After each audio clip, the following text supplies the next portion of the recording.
Hi friends, welcome to our channel. మీ లలితా పర్మి. యుగంధర్ మాట విని నవ్వుతూ, ఎందుకంటే ఈ విషయాలు నాకు చెప్పింది నీ కొడుకు దినేషే అన్నాడు కృష్ణ. అతడి మాటకు ఆశ్చర్యంగా కొడుకు వంక చూస్తూ, ఏరా దినేష్, నువ్వు చెప్పావా? ఈ విషయం నీకెలా తెలుసు అంటూ కొడుకుని ప్రశ్నించాడు యుగంధర్. అవును నాన్న, నేనే చెప్పాను. నాకు ఎలా తెలుసు అంటే, నాకు నా కొడుకు విలాస్ చెప్పాడు అని చెప్తాడు అతడు. అది విని యుగంధర్ ఆశ్చర్యపోతూ, ఏంటి, విలాస్ చెప్పాడా? వాడికెలా తెలుసు?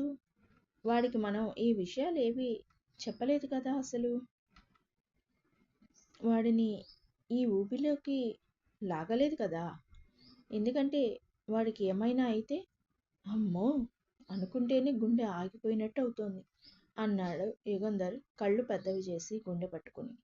ఇవేవి కూడా వాడికి తెలియకూడదు అనే కదా వాడిని మనకు దూరంగా ఇన్నాళ్ళు అమెరికాలో ఉంచింది. అసలు వాడు ఇండియా ఎప్పుడు వచ్చాడు, ఇవన్నీ ఎప్పుడు తెలుసుకున్నాడు అని అన్నాడు యుగంధర్ కొద్దిగా కోపంగా. వాడు ఇండియా వచ్చినట్టు నాకు తెలియదు, అసలు ఎప్పుడొచ్చాడో కూడా తెలియదు. కానీ వాడు నిన్న ఇంట్లో కనిపించాడు అని అంటాడు దినేష్. ఏంటి, ఇంట్లోనా అన్నాడు యుగంధర్ ఆశ్చర్యపోతూ. హా, ఇంట్లోనే అని చెప్పాడు దినేష్. వాడెప్పుడు వచ్చాడు రా అసలు ఇంటికి? మనం గీత ఎక్కడ ఉందని తెలుసుకుని దాన్ని చంపడానికి వేసిన ప్లాన్ ఫెయిల్ అయిందని బాధలో ఉండి మన చుట్టూ ప్రపంచం మర్చిపోయాం సరిగ్గా గమనించకుండా. వాడు అదే టైంలో వచ్చాడు. మనం వేరే పనుల్లో బిజీగా ఉండటం, ఇంటికి కూడా రాకుండా కృష్ణ వాళ్ళ ఇంట్లో ఎక్కువగా గడపడం చూశాడు వాడు. వాడి ఇంటికి వచ్చినా కూడా పట్టించుకోనంత పని ఏంటి అని ఎంక్వైరీ చేసి మరీ కనుక్కున్నట్ట అంటూ చెప్పడం ముగించాడు దినేష్. ఓ అవునా, ఎంతైనా వాడు నా మనవడ్రా, అందుకే వచ్చిన 4 రోజుల్లోనే మొత్తం తెలుసుకున్నాడు అంటూ నవ్వుకుని మీసం మెలిపెట్టుకుని, సరే ఇంతకీ వాడేడి అని అడిగాడు యుగంధర్. వాణ్ణి నేను రామాపురం పంపించాను అని చెప్పాడు కృష్ణకిషోర్. రామాపురమా? ఎందుకు పంపించావు అని అడిగాడు యుగంధర్. నేను 2 ప్లాన్లు చెప్పాను, కానీ 3వది చెప్పలేదు కదా. ఆ 3వ స్పాట్ రామాపురంలోనే పెట్టా అంటూ తాపీగా చెప్పాడు. అవునా, ఓకే అయితే. కానీ ముందు అనుకున్న 2 ప్లాన్లు అమలు చేయకుండా ముందే ఎందుకు పంపించావు నా మనవణ్ణి అని అంటాడు యుగంధర్. ఎందుకంటే ఆ ఆనంద్ వర్మ అక్కడ ఉన్న ఇంటిని బాగు చేయించమని చెప్పాను. మన 3వ ప్లాన్ అక్కడే అమలు చేయాలి. కానీ ఆ ప్లాన్ మనదే అని తెలియకూడదు. అలా తెలియకుండా ఉండాలి అంటే మనం మారిపోయినట్టుగా నటించాలి అన్న కృష్ణకిషోర్ వైపు చూస్తూ, నటించాలా అంటే అని అడిగారు ఆ ఇద్దరు. అవును, నటించాలి.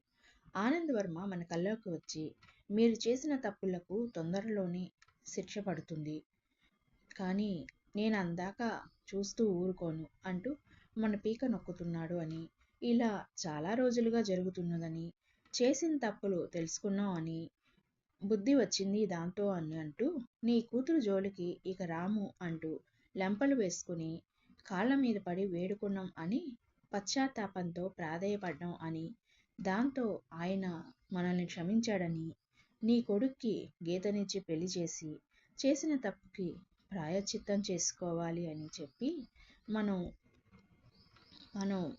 మారాము అని నమ్మేలా చేసి, ఆ తర్వాత మనం మన ప్లాన్స్ని అమలు చేయాలి.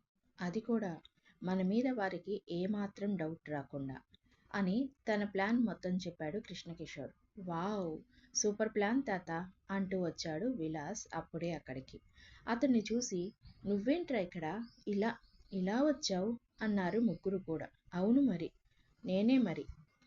నేను వచ్చి మీ గురించి తెలుసుకుని కొంత ఇన్ఫర్మేషన్ మీకు చెప్పి ఇంత హెల్ప్ చేస్తే వీడు వచ్చి ఇన్ని రోజులైంది అని, కానీ ఎలా ఉన్నావు అని మా నాన్న కానీ తాతయ్య కానీ, ఆఖరికి నువ్వు కూడా తాత వరుసేగా కృష్ణకిషోర్ గారు, మీలో ఎవరైనా అడిగారా అసలు నా మొహం అయినా చూసారా అంటూ మూతి ముడుచుకుని మొహం అలిగినట్టుగా పెట్టి అక్కడ కుర్చీలో కూర్చున్న విలాసం చూసి, అలిగాడు పిల్లాడు అని అనుకుంటూ నవ్వుకున్నారు ముగ్గురు కూడా.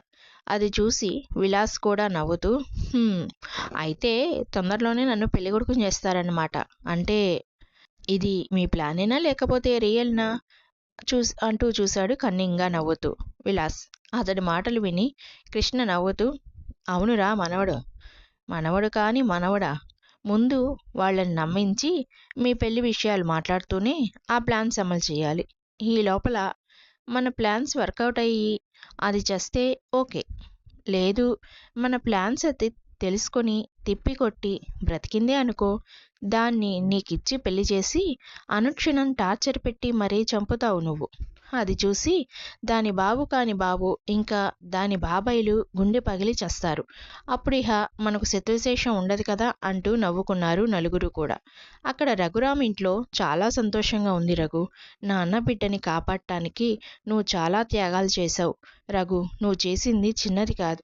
ఎలా, ఏం చేస్తే నీ రుణం తీర్చుకోగలను నేను, ఆనాడు నువ్వు అంటూ లేకపోతే" అంటూ రఘు చేతులు పట్టుకుని ఎమోషన్ అయ్యాడు వరుణ్. "అదేంట్రా వరుణ్, ఇలాంటి మాటలు మాట్లాడి నన్ను పరాయివాణ్ణి చేస్తున్నావు? గీత నా ప్రాణంరా. ఆనాడు ఏ దిక్కు లేని నాకు ఉద్యోగం ఇచ్చి ఆదరించి నాకు స్నేహితుడి స్థానాన్నిచ్చావు. నువ్వు ఒక తమ్ముళ్లాగా చూసుకున్నారు మీ అన్నయ్య. నన్ను మీ ఇంట్లో ఒక సభ్యునిగా చేశారు. ఆ మాటకొస్తే నేనే మీకు రుణపడి ఉన్నాను" అన్నాడు రఘురామ్ కూడా ఎమోషన్ అవుతూ. వీళ్ళ మాటలు వింటున్న గీత దగ్గరికి వచ్చి, "హ్మ్, ఆపుతారా మీరిద్దరూ మీ త్యాగాలు మీ రుణాలు అంటూ మీ మాటలు?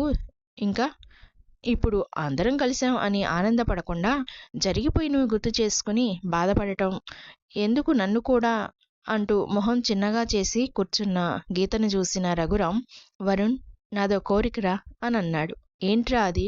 అన్నాడు వరుణ్. "ఏం లేదురా, ఆ రోజు ప్రణయ్ నాన్నగారు ప్రాణాలకి తెగించి మనల్ని కాపాడారు కదా, అందుకొని" అంటూ చెప్పాలా వద్దా అని సంశయిస్తుంటే వరుణ్ స్నేహితుని భుజం మీద చెయ్యి వేసి, "నాకు అర్థమైందిరా నీ ఆలోచన. Thanks for watching. Please like, share and subscribe my channel."